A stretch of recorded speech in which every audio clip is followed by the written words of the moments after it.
Hi everyone, Sassy Cassy here from sassycassysews.com. Today I would like to share with you a tutorial on how to make a hot pad. I have this pocketed hot pad here. This is a really easy tutorial which is great for beginning sewers. I always start my beginning sewing class out with this project first because it's a really great way for students to learn how to sew those straight lines and kind of reinforce that skill. They also are pretty easy to make, quick, and they make great gifts. Kids are always excited to go home and make a bunch of these up for their friends and families for gifts. So to start with, we have our fabric pieces. I already have them cut out. I started with our hot pad square. This is the main square of fabric. You're going to need 2 pieces of that. I cut them out at 8.5 by 8.5 inches. And then we also have our hot pad pocket, which I also cut out at 8.5 by 6.5 inches. And our batting, which I cut slightly smaller than the hot pad square. You're also going to need a 6-inch piece of ribbon for later. And if you hop back onto my website, I have the pattern pieces already drawn out on paper. If that's easier for you just to have a pattern and step-by-step directions as reference, you can get that on my website at sassycassysews.com. So now I'm going to walk you through the steps and show you how to make your hot pad. So the first step of what you're going to do is you're going to just flip over your hot pad piece and center your batting square on top. We're going to do that to both pieces. Center it in that section there, and then we're going to flip it back over and put our pins. We'll just do 2 pins on each side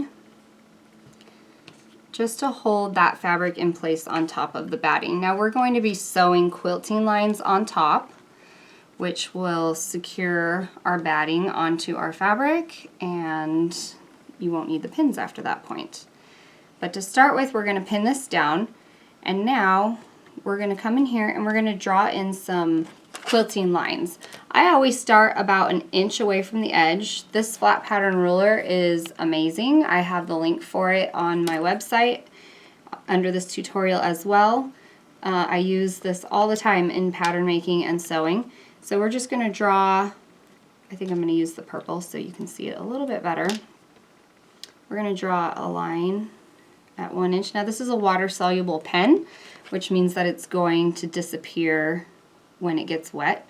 And then after that first 1 inch line, I'm just going to draw a few more lines 2 inches apart, which is the width of my ruler here. So we're just going to put a few lines going in here.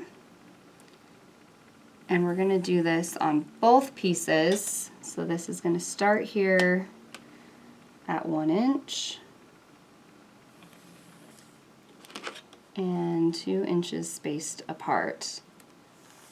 Our next step after this is going to be sewing just right on top of this line. So again, this is a great starting point for beginning sewers because it will help to reinforce how to stitch those straight lines.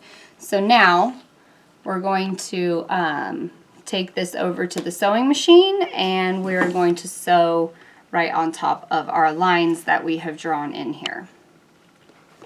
Okay, so now you're going to bring your hot pad square under here. We want to center our line up here in the middle of our presser foot so that our needle goes straight down. We're going to do a little back stitch so that it doesn't come undone, and we're just going to feed this straight through feed the line right centered through our presser foot, following all the way down with a little back stitch at the end. Always trim your threads close when you're done because you don't want a hairy mess of threads. So trim your threads, and we're just going to do this on all 4 lines. Okay, so now you're going to bring your hot pad square under here. We want to center our line up here in the middle of our presser foot so that our needle goes straight down. We're going to do a little back stitch so that it doesn't come undone, and we're just going to feed this straight through feed the line right centered through our presser foot, following all the way down with a little back stitch at the end. Always trim your threads close when you're done because you don't want a hairy mess of threads. So trim your threads. And we're just going to do this on all 4 lines that we've drawn onto our hot pad, onto each one. Oops, that popped out of place there. You'll notice that where my hands are, and you'll notice that I don't have to push or pull my fabric through. The feed dogs really just feed it through. So you shouldn't ever be having a tug of war with your fabric. It will just naturally feed through your machine as you go. And we're just going to do this all the way through on both squares of fabric, right on top of these 4 lines. Okay, so you can see now that all of our lines are sewn in here on both squares of our hot pads. So we're just going to take these pieces and set them aside. And now we're going to take our pockets and we're going to put the 2 together, taking off all these extra little threads. We're going to put the 2 together, right sides together, matching our top edge to be even with one another. If you need to, go ahead and stick a couple pins in here just to hold it in place. And now we're going to take this under our presser foot and we're going to sew a 1/2 inch seam allowance. So you can see 1/2 inch is just to the left of your 5/8 line. 4/8 is the same as 1/2 inch. We're going to take this in here, do our little back stitch, and just sew this top seam. This is the top seam of our pocket. So we only want to worry about this top seam. We aren't sewing anything else at this point. Don't forget to back stitch at the end. And trim your threads. And now let's take it over to the iron.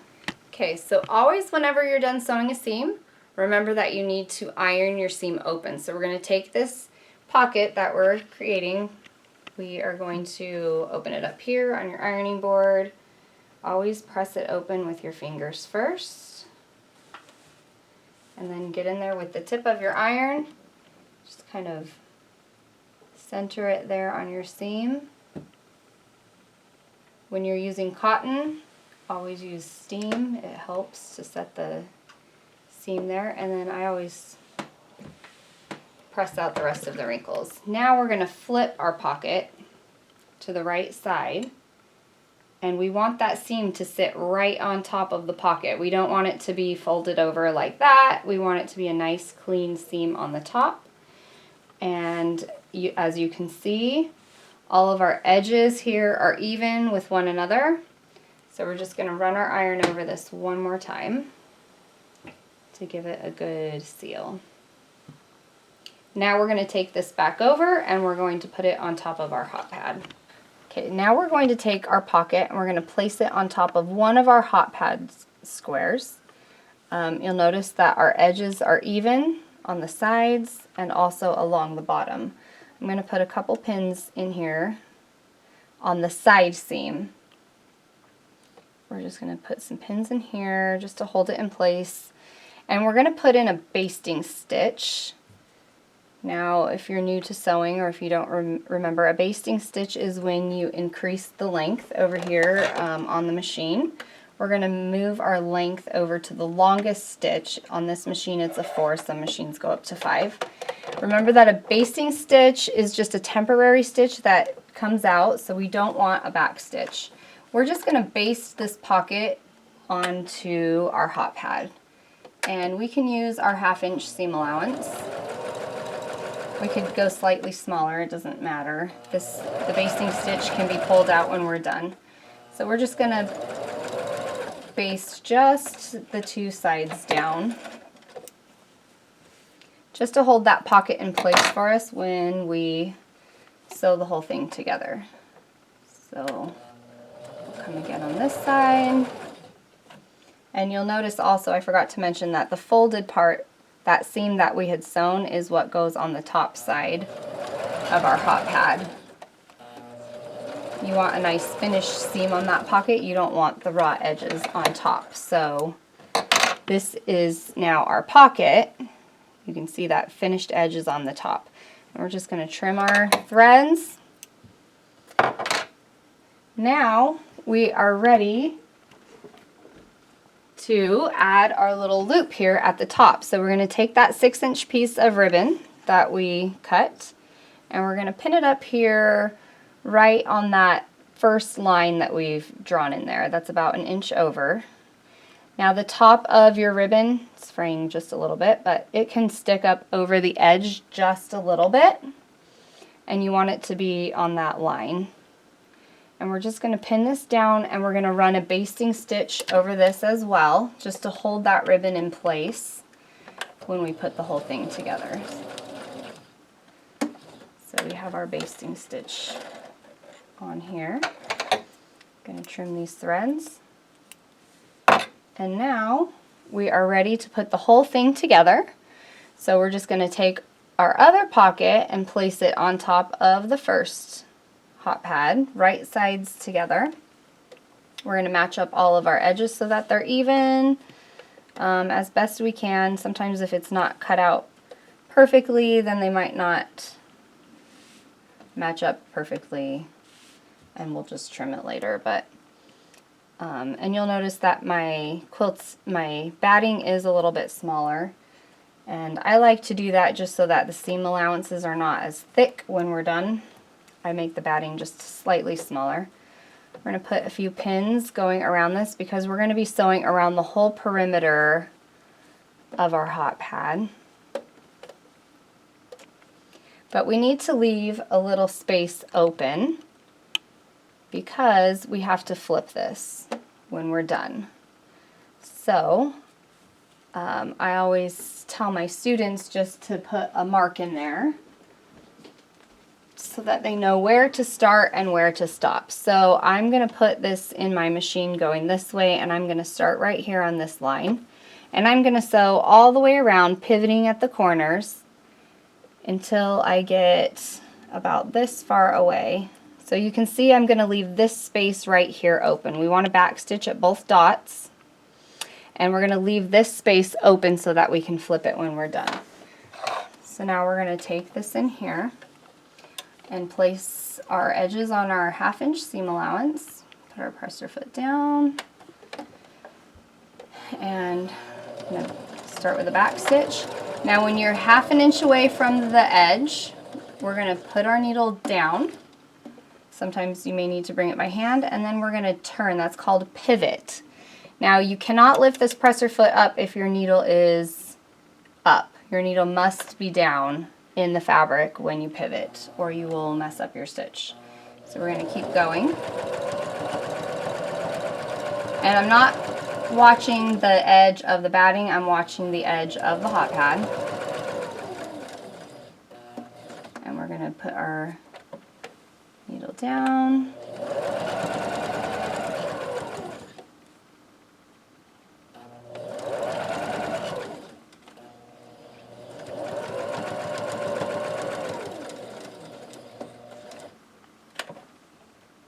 And we actually need one more stitch there.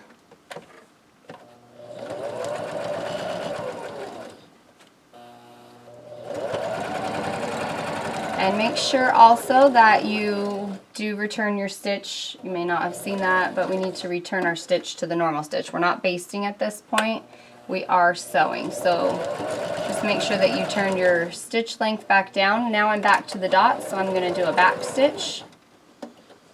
And you can see here that I am done. Okay, so now we've sewn all the way around. We're going to clip into our corners because when we turn this, we don't want it to be very bulky, and the corners will be very bulky.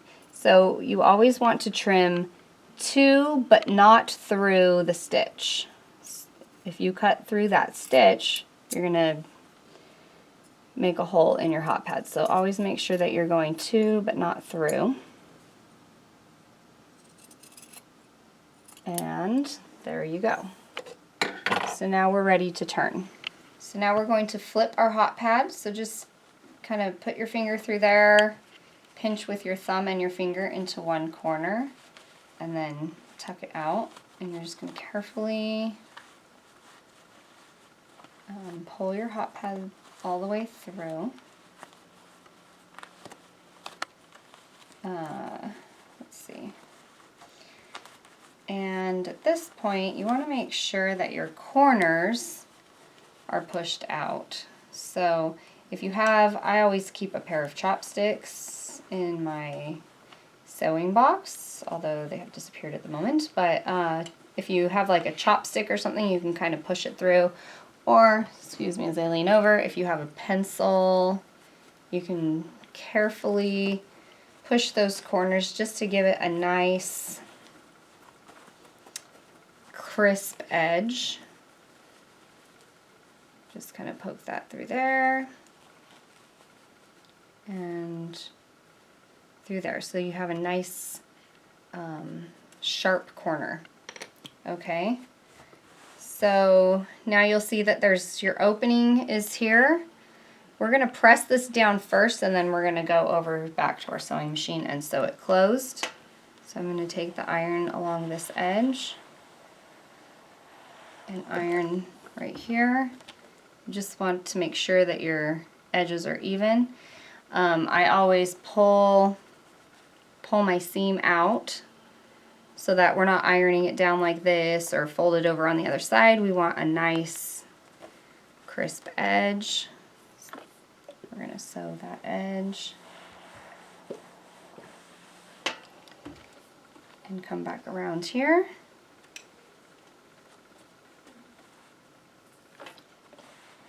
And iron all the way around on all four sides.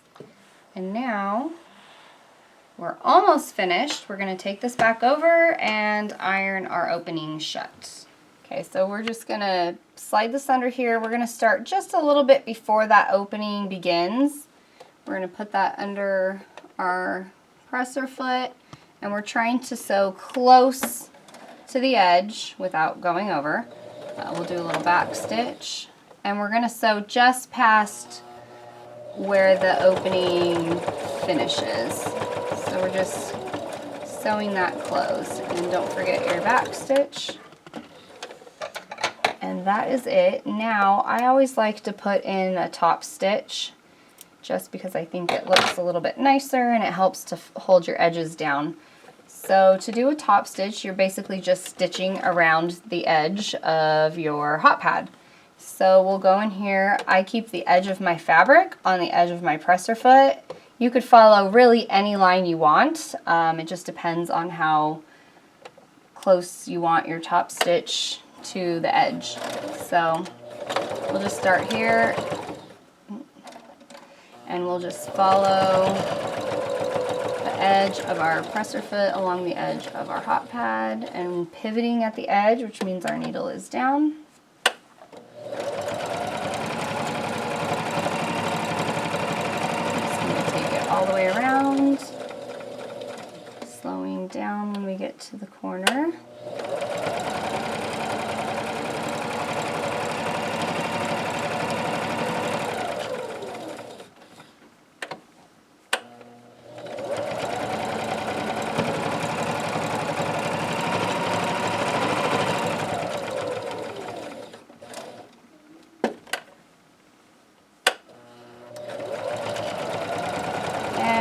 Right back up with that line, and we are finished. So now we're just going to clip our threads. Make sure everything looks nice and clean. Okay, so now we're finished with our hot pad. We can take a cloth here at the end and just dab a little bit of water on there. And you can rub out those ink marks that you started with. For your quilting lines, we used a water-soluble pen. So it's pretty easy to just go through here and rub it through with some water anywhere you see your ink lines. And then you're done. So now you have this cute little pocketed hot pad that it makes a great gift. It's a simple project for any beginning sewer to learn on. drop me a comment and let me know how this tutorial went for you and how you liked it. I'd love to hear your experiences and maybe see some pictures. The link will be here in my bio for my website, www.sassycassysews.com. Make sure to check there for links for all of the supplies that you'll need for this project, along with the pattern and a step-by-step tutorial that you can print out and keep in your pattern files.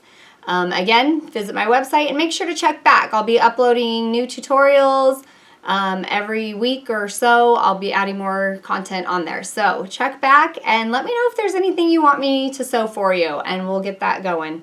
Thanks for visiting.